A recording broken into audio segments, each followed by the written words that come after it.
बिस्मिल्लाहिर्रहमानिर्रहीम। अस्सलाम वालेकुम डियर स्टूडेंट्स, मैं आज आपको फर्स्ट ईयर की उर्दू इस तरह पढ़ाऊंगी कि इसके तमाम रमूज़ व काफ आपकी समझ में आ जाएंगे और आप इसमें ज़्यादा से ज़्यादा नंबर ले सकेंगे।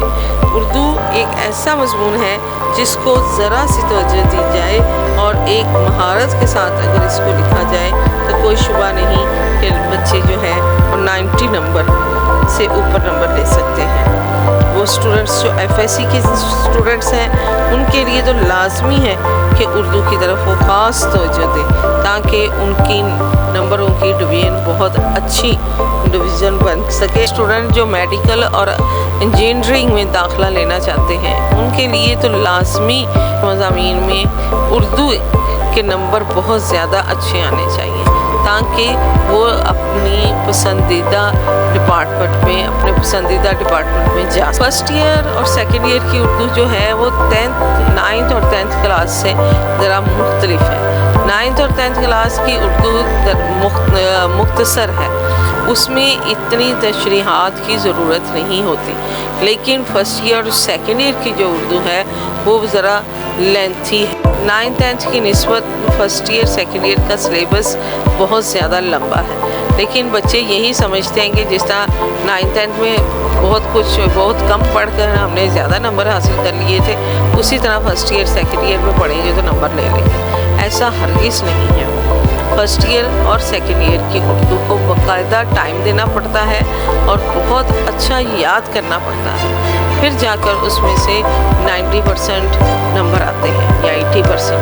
मैं आपको वो तमाम तकनीक समझाऊंगी किस तरह आप बोर्ड में 90% से ऊपर नंबर ले सकते हैं, और अगर आप इनको फॉलो करेंगे, इनको आप इसके मुताबिक याद करेंगे तो बिला शुबा आप एक अच्छे डॉक्टर और एक अच्छे इंजीनियर बन सकते हैं। फर्स्ट ईयर की उर्दू के पेपर का पैटर्न कुछ इस तरह का होता है।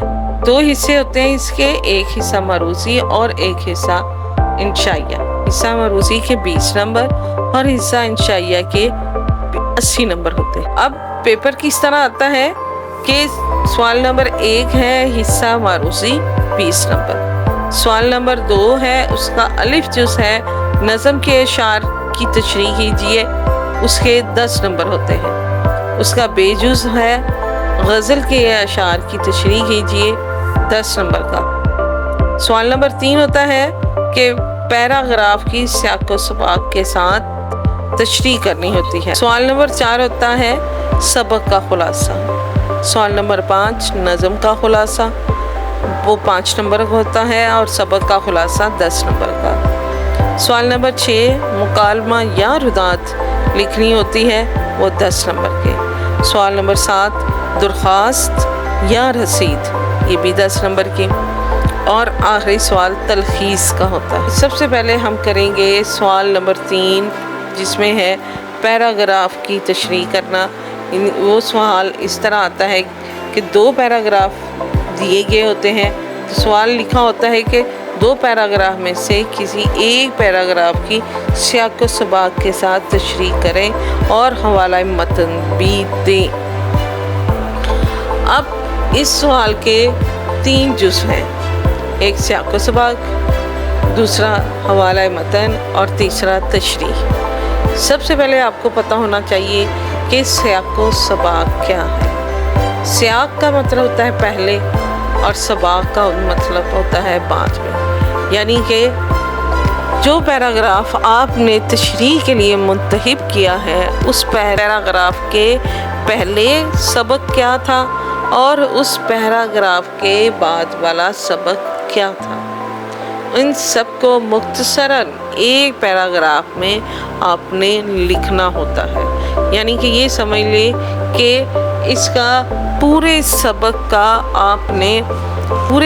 को आपने एक पैराग्राफ में बयान करना है मुख्तसरन करके। हवाला मतन का मतलब है कि मुसन्निफ का नाम और कहानी का नाम। सबसे पहले आपने दोनों पैराग्राफ को अच्छी तरह पढ़ना है, फिर आपने सोचना है कि कौन सा पैराग्राफ आपको बहुत अच्छी तरह आता है और कौन सा नहीं। जो पैराग्राफ आपको बहुत अच्छी तरह आता है, जिसमें आपको अशार और हवालाजात भी आपको बहुत अच्छी तरह आते हैं, वो पैराग्राफ आपने मुंतखब करना है। पेपर में आप लिखेंगे सवाल नंबर 3 और फिर उसके नीचे लिखेंगे जवाब, फिर आप लिखेंगे हवाला मतन, फिर आप मोटा करके लिखेंगे मोटे मार्कर से मुसन्निफ का नाम। इस मुसन्निफ के नाम का 1 नंबर आपको मिलेगा। उसके नीचे ही आप लिखेंगे सबक का अनवान, उसका भी आपको 1 नंबर मिलेगा। दूसरे नंबर पर आप लिखेंगे सियाको सबाक। सियाको सबाक के 3 नंबर होते हैं और सियाको सबाक आप तकरीबन 4 से 5 लाइनों का होगा, इससे बड़ा आपने सियाको सबाक नहीं लिखना। और इसमें इसके 3 नंबर होते हैं। तीसरे नंबर पर तशरीह शुरू हो जाती है। आज के लिए इतना ही। कल मैं आपको बताऊंगी कि तशरीह किस तरह की जाती है और तशरीह के लिए किन चीज़ों की ज़रूरत होती है। अल्लाह हाफिज़।